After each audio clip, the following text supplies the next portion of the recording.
Bill Walton. If you've been living under a rock or don't follow the NBA like that, Bill passed away recently due to cancer. He was an icon in the basketball world and a true inspiration for generations, but sadly, most people from his current era don't even know about his NBA career, which is why today I want to talk about just that said career and how Bill Walton truly made the most out of it. But before that, I just wanted to quickly go over his all-time high school and college careers since he did have some of the greatest all time. In his senior year of high school, Walton averaged 29 points along with 25 rebounds to lead his school helix to 33 wins and 0 losses in the 1970 season, which isn't even the craziest part since he did all of that scoring until this day a national record of 78.3% from the field, which was 384 shots made out of 490.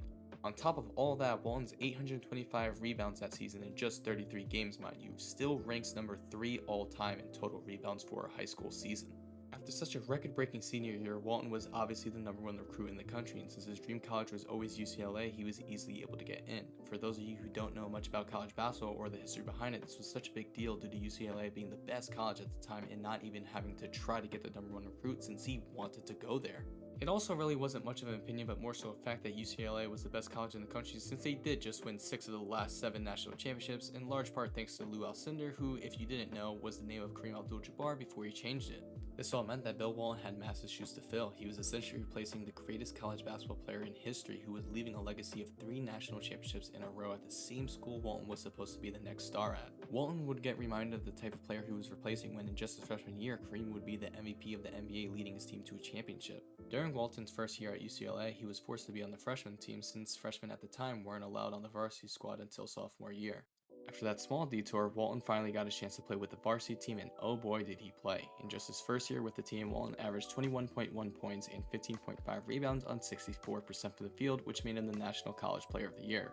During this historic season, UCLA didn't lose a single game on their way to the NCAA championship. This included one of the most dominant games in Final Four history that had Walton put up 33 points alongside 21 rebounds on a blistering 85% from the field and 92% from the free throw line. Next season, Walton would continue his dominance by once again leading UCLA to a 0-loss season and ultimately being the National College Player of the Year once again, with averages of 20.4 points and 16.9 rebounds. On their way to the NCAA championship, Walton was damn near perfect in every game he played and was even 1 assist shy of a triple-double in the national semis, but none of these games compared to what Walton would do in the national championship against Memphis. All the clips being shown right now are actually every single point that Bill Walton scored in that historic national championship game.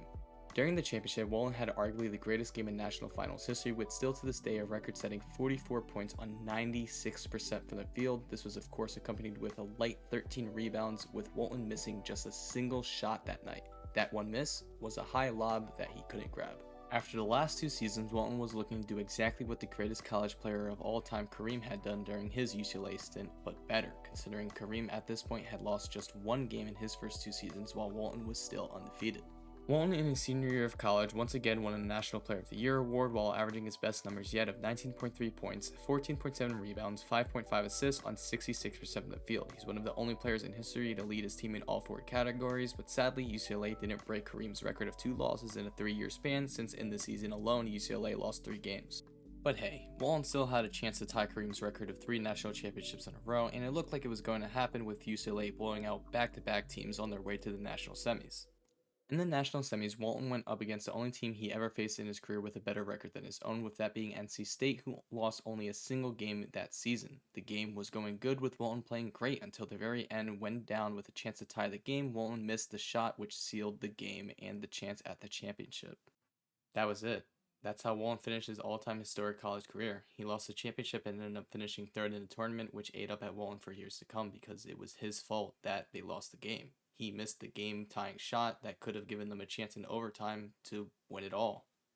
It wasn't all bad though, since Walton was the best player in all of college, which is why heading into the draft he was the clear favorite to be drafted 1st overall, and that's exactly what happened. The Blazers had won just 27 games in their 1974 season, and that was good enough for them to win the first overall pick and nab Walton. But before I can get into Bill Walton's amazing NBA career, there's one small detail I forgot to mention, and that's that Bill Walton had a horrible injury history and was injury prone.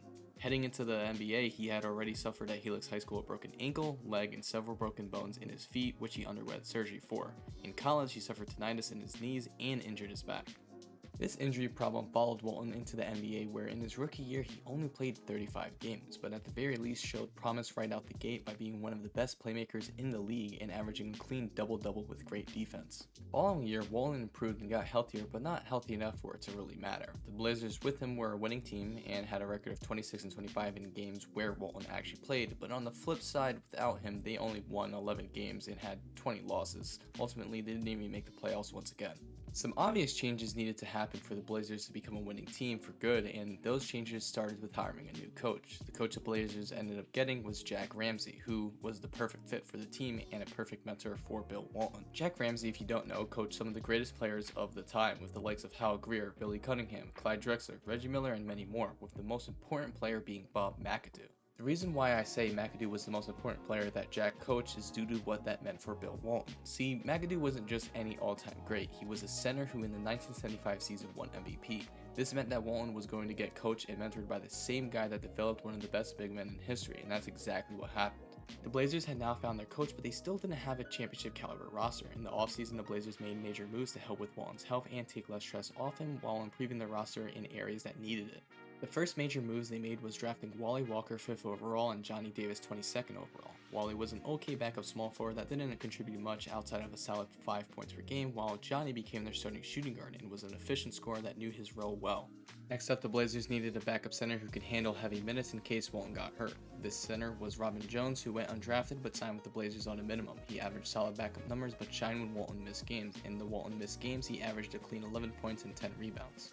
Overall, the Blazers did great with their rookies, but none of these moves compared to their free agency signings. Keep in mind, all of this was happening in the offseason of the 1976 season, which is important because this is the same offseason where multiple stars became available due to the NBA and ABA merger. From the merger, the Blazers got two previous ABA All-Stars. The first All-Star was a point guard named Dave Twardzik, who made an All-Star team in 1975, averaging solid numbers of 13.6 points and 5.3 assists, but on a credible efficiency for a point guard of 55% from the field. With the Blazers, he was their sixth-man and backup point guard. Off the bench for the Blazers, he averaged 10.3 points and 3.3 assists, but on ridiculous efficiency of 61% from the field, which is one of the most efficient point guard seasons in NBA history, period. The second previous ABA All-Star the Blazers got turned into the Blazers' second-best player and leading scorer for the season. His name was Maurice Lucas, and he was the major player brought in to relieve stress from Walton. Maurice in his All-Star ABA season averaged 17 points with 11.3 rebounds on 46% from the field. He was a great defender and elite rebounder who at the time was mostly a center. Once he got to the Blazers, he was permanently moved to the power forward position where he averaged 20.2 points with 11.4 rebounds on 47% from the field. He was just the All-Star the Blazers needed because he helped Walton with his rebounding and defensive duties. Maurice was massive for the Blazers because Walton no longer needed to be the best scorer, rebounder, playmaker, and defender all at the same time for his team. He was now allowed to get easier looks for himself while putting most of his energy into just defense. In this season, Walton was the healthiest he had ever been by playing 65 games, which was a career high at the time for him. He averaged an incredible 18.6 points, 14.4 rebounds, 3.8 assists, 3.2 blocks on 53% from the field. Overall, he led the league in rebounds per game and blocks per game while being the best defender in the league. If the DPOY award existed during this time, he would have won it. He was even second in MVP voting behind his idol and now rival Kareem, and honestly, there was a good argument for Walton winning MVP over him. At the end of the season, the Blazers won their most games in franchise history at the time with 49 wins, namming them the third seed and overall the fourth best record in the league. It was also the first season in history where the Blazers had over a .500 record. The team was great, and behind Walton, they were looking like one of the best teams in the league, but there was one issue. Walton could not get hurt for the playoffs. When Walton played, the Blazers had a 44-21 record, but when he didn't play, they had just a 5-12 record. The new pieces the Blazers got were great, but they simply weren't Walton great. The stage was now all set heading into the playoffs for the Blazers, with these playoffs specifically being special for them considering this was the franchise's first ever playoff appearance. Due to this, there weren't many expectations for the Blazers to win at all. Most eyes were on just two teams and two players only, with the first player being the ABA MVP Dr. J, who in just his first year in the NBA led the 76ers to the 1 seed in the East. The other team/player that looked to make some noise was the best record in the league, Lakers, who of course were led by the MVP Kareem. Heading into the playoffs, the Blazers in the first round were matched up against a star duo of Artis Gilmore and Norm Van Leer. Artis was the best center in all of the ABA and was now up against Walton. This was Walton's first true test to see what he was made of, since this was his first ever playoff series. In Walton's first ever playoff game, he was just okay. He put up 11 points with 9 rebounds and 6 assists on 44% from the field. Nothing out of this world except for his defense, which was truly spectacular. Walton had 3 steals and 3 blocks, holding Artis to just 42% from the field and 13 points in the game. The Blazers won this game behind Walton's stellar defense, but overall Walton had to be better if they had any chance in winning at all. In Game 2, Walton was significantly better with stats of 27 points, 17 rebounds, 3 assists, and 6 blocks on 57% of the field. He even held Artis to 47% from the field with the game being tight. In the end, Walton's effort wasn't enough to win the game, with the Blazers losing by just 3 points. The series was now tied 1-1, and if you didn't know, during this era, the first round of the playoffs was decided in a best of 3. This meant that whoever won the next game won the entire series. The Blazers, facing elimination, started off the game strong with a 6-point lead in the first quarter. By the end of the second quarter, they were up big with 11 and looking to put the series to an end. However, the Bulls rallied back behind Artis to cut the lead of 5 heading into the fourth. Ultimately, the Blazers won the series with Walton in the game putting up 17 points, 11 rebounds, 4 assists on 57% from the field. Overall, this was a good first series from Walton and the Blazers, which really showed the potential of this team moving forward. In the second round, the Blazers now faced the 50-win Nuggets team, who were favored. This Nuggets team had multiple stars like the ABA superstar center Dan Issel, the all-time defensive power forward Bobby Jones, and of course the best shooting guard in the league and a former first overall pick David Thompson. This Nuggets team was also deep, with several other previous All-Stars on the roster all having a lot more playoff experience than the Blazers' entire team. It would be fair to call this trio of stars a super team, especially for the time. It made sense why they were favored, because not only did they win more and have more playoff experience, but they also just had a better overall team. This didn't stop Walton though. He opened up the series very strong with averages of 22.3 points, 13.7 rebounds, 7 assists on 54% of the field in his first 3 games. In Game 2, he even had his first playoff triple-double, and after the 3 games, the Blazers were up 2-1. After that hot start, Walton cooled off and didn't finish the series off well outside of the closeout game, where he had 12 points, 12 rebounds, 9 assists with 5 blocks, but on only 40% from the field. The player that really stepped up in the closeout game was the Blazers rookie Johnny Davis, who was pretty mediocre outside of the closeout Game 6, where he put up 25 points, 4 steals on an insane 71% from the field. Blazers were now making major noise in the West after taking down the favorite super team Nuggets in just 6 games. The next series up was Walton's biggest challenge yet. He was now facing his idol in the conference finals and the current MVP of the league, Kareem. In the series, Walton was great, starting off with 22 points, 13 rebounds, coupled with 6 assists on 63% of the field, which allowed the Blazers to take an early 2-0 lead, shocking the world. Game 3 was the most important game for the Blazers, because if they won it, there was no way the Lakers were coming back, since till this day no team has ever come back down from a 3-0 lead. Walton, knowing this, took the challenge by having his best game yet in the playoffs, putting up 22 points, 15 rebounds, 9 assists on 55% from the field, and somehow stopping Kareem for good, holding him to just 42% from the field to take a 3-0 lead. In Game 4, Walton was just meh, but it didn't really matter since the series was already over after Game 3. It was just a luxury that even with Walton playing okay, the Blazers still closed out the best record in the league, Lakers, and the MVP in a 4-0 sweep. Walton had done it. He had beaten Kareem and was on his way to the finals for the hardest series of his career. He was facing the 76ers, who had the second best record in the league and were led by the legendary Julius Erving. Erving was fresh off an MVP and a championship from the ABA in the previous season and was looking to win his second chip in a row. To start the series off, Walton was spectacular in Game 1 with stats of 28 points, 20 rebounds, 3 assists on 65% of the field. The game was a nail-biter the whole time, with the Blazers trailing every step of the way, but keeping it close. It ultimately came down to the last few minutes, where the Blazers simply couldn't match Erving's dominant scoring. This game at least gave the Blazers hope, because they lost by only 6 points. Heading into Game 2, they were optimistic just for them to get blown out by 18 points. This loss, however, didn't ruin their spirits, because Maurice Lucas did the unthinkable. The Blazers' starting small forward Bob Gross had gotten into an altercation with Darryl Dawkins, who was the 76ers backup center. In the scuffle, Darryl had punched Gross in the face and afterwards ran backwards just to get sacked by Maurice. The following scene became the most famous scene from the Blazers' playoff run.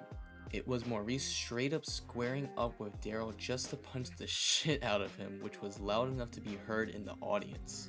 After that game, the Blazers had newly found hope and knew that they had to come out strong in Game 3 or suffer the same fate as the Lakers that went down 3-0.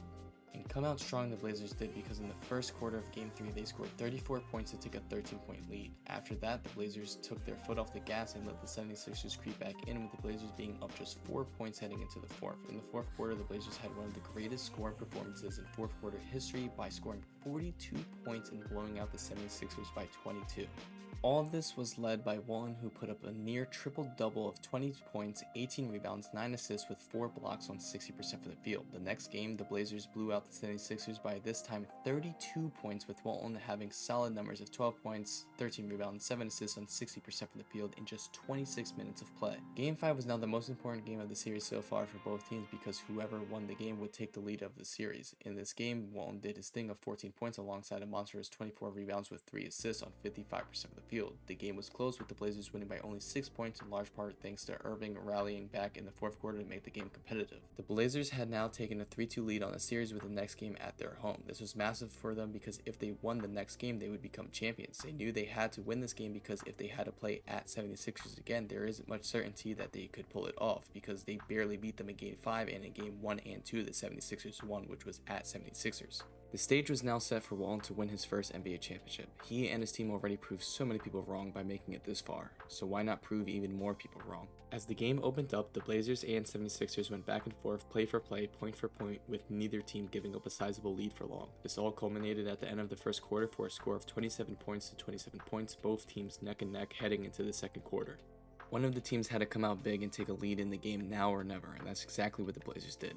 In that second quarter, Walton was simply unstoppable on the boards and all around was dominant, leading the Blazers to a 40-point scoring quarter so they could take a 12-point lead. The end of the half had the Blazers up big and looking like the future champs, until Dr. J awakened and couldn't be stopped by anyone. Irving, alongside his running mate McGinnis, willed the 76ers back into the game by outscoring the Blazers by 3 points in the third and starting the fourth quarter off hot to get into striking distance. The Blazers simply couldn't keep up with the 76ers. The game was looking dire as the 76ers were on the Blazers' heels until a series-defining play that altered the course of NBA history. Bob Gross threw a high lob to Walton, who was being guarded tightly by Daryl Dawkins, just for Walton to tip the ball in as he fell backwards. The play wasn't done yet, however, because Bob Gross came up big again, but now on the 76ers inbound pass to tip the ball for a steal to Twardzik, who lobbed it to Walton for this time a dunk. It was poetic justice that Gross pulled off these back-to-back plays for Walton to seal the championship on top of the same guy who attacked Gross earlier in the series. After those amazing back-to-back plays, the game was virtually over. The Blazers had now become the world champions, with Walton of course being Finals MVP, and at the time the second youngest Finals MVP in history behind his rival Kareem.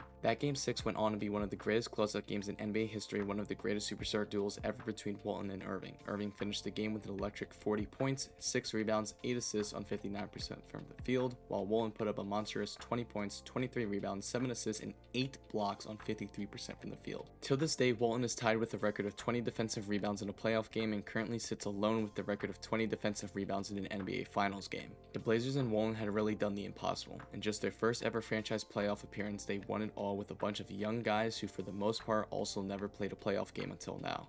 Overall in the playoffs, Walton averaged 18 points, 15 rebounds, 6 assists, 1.1 steals, 3.4 blocks on 51% of the field in 39.7 minutes per game. The injury-prone star played every game in those playoffs on damn near 40 minutes each. Heading into next season, the Blazers look to repeat behind their young core and star Walton, who was now only 25 years old and in his prime. The Blazers all around got better and developed perfectly as one of the greatest defensive teams in history. The point guard Lionel Hollins became a first-time All-Star and All-Defensive First-Team member, averaging 16 points, 3 rebounds, 5 assists on 44% from the field. The small forward Bob Gross became an All-Defensive Second-Team member, averaging 13 points, 6 rebounds, 4 assists on 54% from the field. The power forward Maurice Lucas was an All-Star, All-NBA Second-Team, and All-Defensive First-Team member who finished 6th in MVP voting, averaging 16 points, 9 rebounds, 3 assists on 46% from the field. Lastly, the center Walton was an All-Star, All-NBA First-Team, and All-Defensive First-Team member who won the MVP, averaging 19 points, 13 rebounds, 5 assists on 52% of the field. Walton led his team in points per game, rebounds per game, assists per game, and blocks per game on their way to a franchise best at the time 58 wins. Not only did the Blazers look to repeat, but they looked to be one of the greatest teams in NBA history and become a true dynasty because every player I named was 25 or younger. You heard that right. The team of 3 All-Stars, 2 All-NBA, the MVP, 4 All-Defensive Team members, and specifically 3 All-Defensive First Team members were all 25 or younger. But this never came to be. The Blazers never won another championship and never even made it past the first round again with Walton after his first magical playoff run. You might assume it's because the Blazers choked in the playoffs year after year, but that's not it. What happened was injuries, specifically injuries Walton suffered in his foot. Outside of the 50-game shortened season, the lowest amount of games an MVP has ever played is 58 games. That record till this day is still held by Walton, who got the record in 1978. Before Walton got hurt, the Blazers had a 50-win and 10-loss record, but after he got hurt, they had a record of just 8 wins and 14 losses. Walton was hobbled heading into that year's playoffs, but he still played for the sake of his team and for the sake of his teammates. In Game 1, Walton played great with stats of 17 points, 16 rebounds, 2 assists on 67% from the field in 34 minutes, but it wasn't good enough for them to get the win. They lost the game by only 9 points to the Supersonics. Game 2 was next up, with this game being the last game of Walton's Blazer career. Walton put up 10 points, 6 rebounds, 2 assists on 56% from the field in only 15 minutes. He had broken his foot, the same foot that was injured during the season. As a parting gift, the Blazers in that game played beautiful basketball to win, but ultimately they couldn't win the series without their driving force and leader, Walton. The Sonics beat them in 6 games and even ended up going to the finals. There's no doubt in my mind that if Walton stayed healthy, the Blazers would have become a dynasty, winning multiple championships. Walton would have been a top 20 player, maybe even top 10 all time if this happened, but sadly, it never did. Walton next year would miss the entire season due to his foot injury and even requested a trade since the Blazers lost his trust by ensuring he could play on his bad foot during those playoffs, which ultimately led to the re-injury of that same foot. Finally, Walton got to play basketball again, but this time with his new team, the San Diego Clippers. He was still recovering from his foot injury and various others, but now he had the chance to show the world he was still Bill Walton. In that season, Walton played solid basketball and was getting closer and closer to his old self until once again Walton injured his foot, but this time it was the worst injury of his career and ultimately the final nail in the coffin of his prime. He had played just 14 games that season and would then miss the next 2 full seasons due to his foot injury. When he finally came back, he was a shell of himself with the Clippers and would get hurt year after year after year. It wasn't even just foot injuries only at this point. The list of injuries he had were frightening, with constant back pain, multiple broken bones, many knee, ankle, and foot injuries, several broken hands and wrists, and repeated broken noses. At some point, there were even talks of a possible amputation of his leg. Walton was in the hospital constantly from 1978 to 1985. His career seemed virtually over, but he still wanted to play more than anything and contend one last time for a championship. So in the midst of his despair, he called one of the best teams he had a shot at winning it all with. The team he called was the Boston Celtics. The Celtics were fresh off a 63-win season, capped off with a finals loss to the Lakers, and they just needed a little bit more of a push to win it all. It also wasn't just the Celtics Walton called. He called the legendary Red Auerbach, who was one of the greatest coaches and executives in history. After a discussion between Walton, Red, and Larry Bird, Red assured Walton that he would become a Celtic. The following is actually from Walton's autobiography detailing the events as they unfolded. I called up Red, and Red said, okay, but let me take care of it. So he negotiated all summer with Clipper owner Donald Sterling to try to make the deal happen. And Sterling just dragged it out and was treating me with the Celtics like I was the greatest player ever, when I hadn't been able to play at all for all these years with my broken feet. And so finally, they make the deal, and I go in. I'm going to sign the papers at Sterling Plaza, Wilshire Boulevard, there in Los Angeles, and I walk in there. And there's Donald Sterling, sitting there in his ostentatious throne behind his big, ornate desk. And he's just leering at me with that reptilian, evil smile of his as I walk in the door. And he says, Walton, if you want to make this deal go down, I owe you a fortune in deferred compensation, which was the economic model of the day. And if you want to make this deal go down and you go to Boston, you've got to leave every dime of that money with me here today. Now, this money had already been litigated over countless times, and I had won unanimously every single time. And so I looked at him, and I reached across the desk. After he said that, I've got to leave all the money that I had in the world right there with him. And I took the pen, and I signed that paper with as much confidence and bravado as I could possibly muster. I signed it, got up, turned, and never looked back. As I walked out the door, out in the streets of Los Angeles that day, I asked myself, does he, Donald Sterling, really think that all his money, and now all of mine, would ever buy back his soul? And then I got to the Boston Celtics, and the biggest problem was that I still had to pass a physical, because there's no way I'd ever been able to pass a physical. But Red Auerbach, he showed up at the hospital, and the doctors are all looking at my x-rays, and I could hear them talking. And I had just left everything back in California, and I'm coming here, moving to Boston, with no idea how it was all going to play out.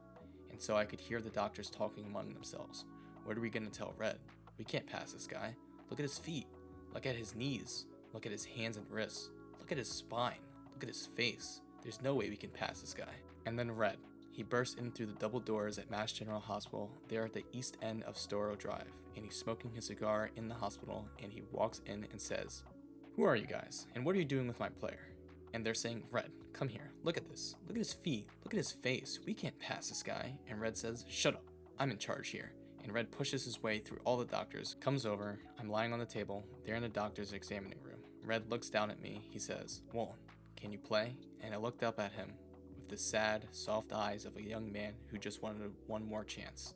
One more chance to be part of something special, to be part of the team, to be with the guys one more time. And I looked up at him and I said, "Red, I think I can.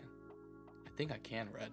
And that's how Walton became a Celtic. It was a hard and long process, but Walton was finally a true green-blooded Celtic, and he was a damn good one at that. Walton would accomplish one of his greatest feats as a player with the Celtics, and that was playing a career-high 80 games. It was unheard of for a man with this long of a list of injuries to move around, let alone play with the best athletes in the world for a professional sport of any kind.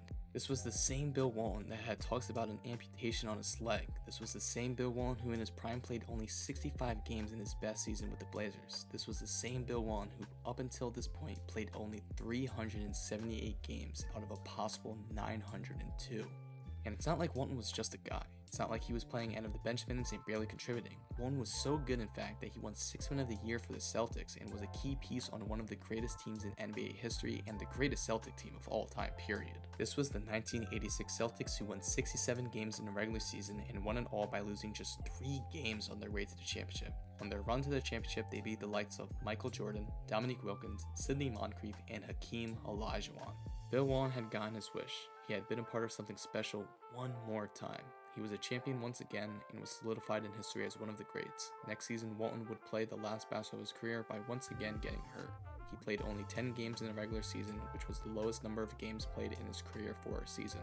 Even after the injury, he persevered in the playoffs by being a bench piece for the Celtics on their way to the finals, where they would lose in 6 games to the all-time Lakers, led by Magic and, of course, Kareem. Walton's last NBA game of his career was a loss in the finals against his rival and idol, Kareem Abdul-Jabbar.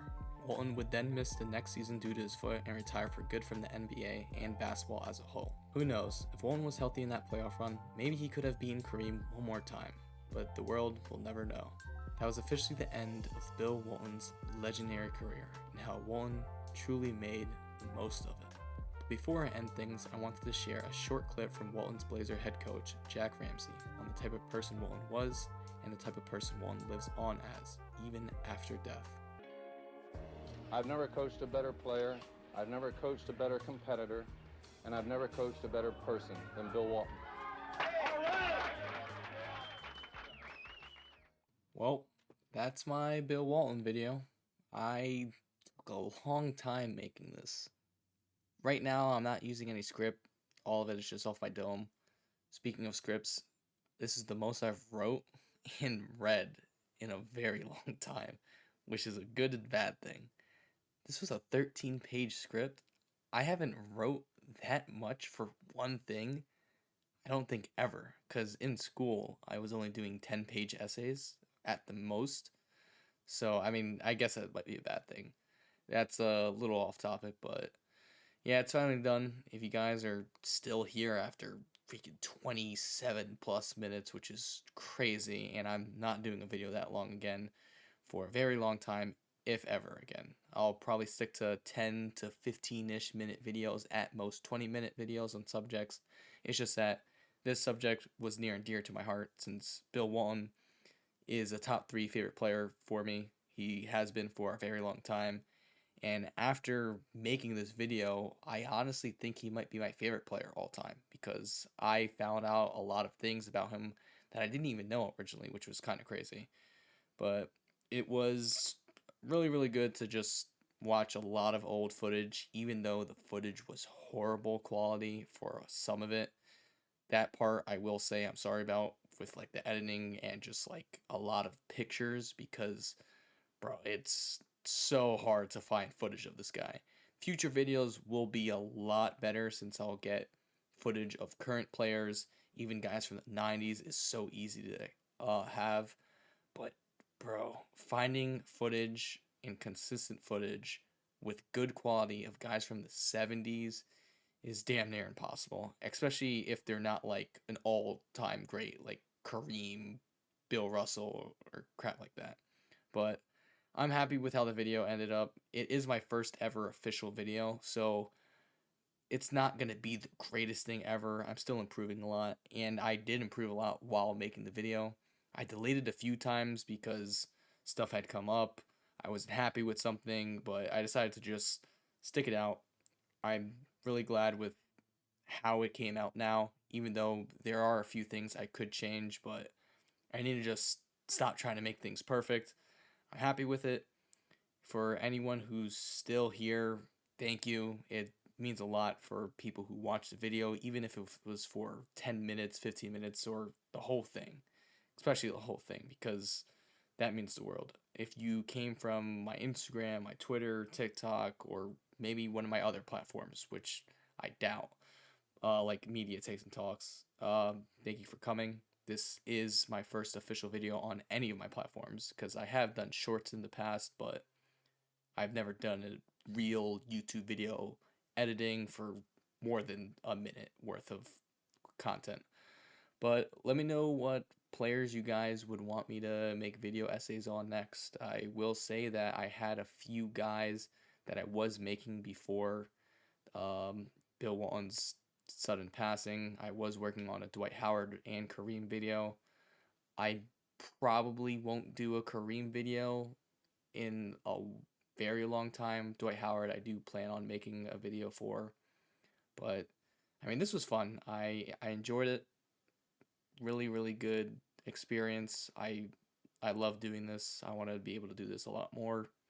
Again, thank you anyone who has supported me.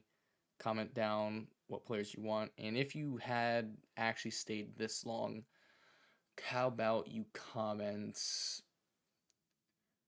Bill Walton and making it? Let's say that. Bill Walton and making that. If you comment that, then I'll know you reached the very end. But again, thank you guys, and hopefully you stay tuned. RIP to one of the greatest players of all time.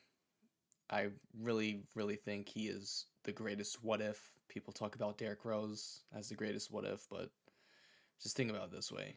Bill Walton led his team to the championship in his first healthy season. Who can really say that? But again, much love for anyone who supported me. And I'm out. Peace.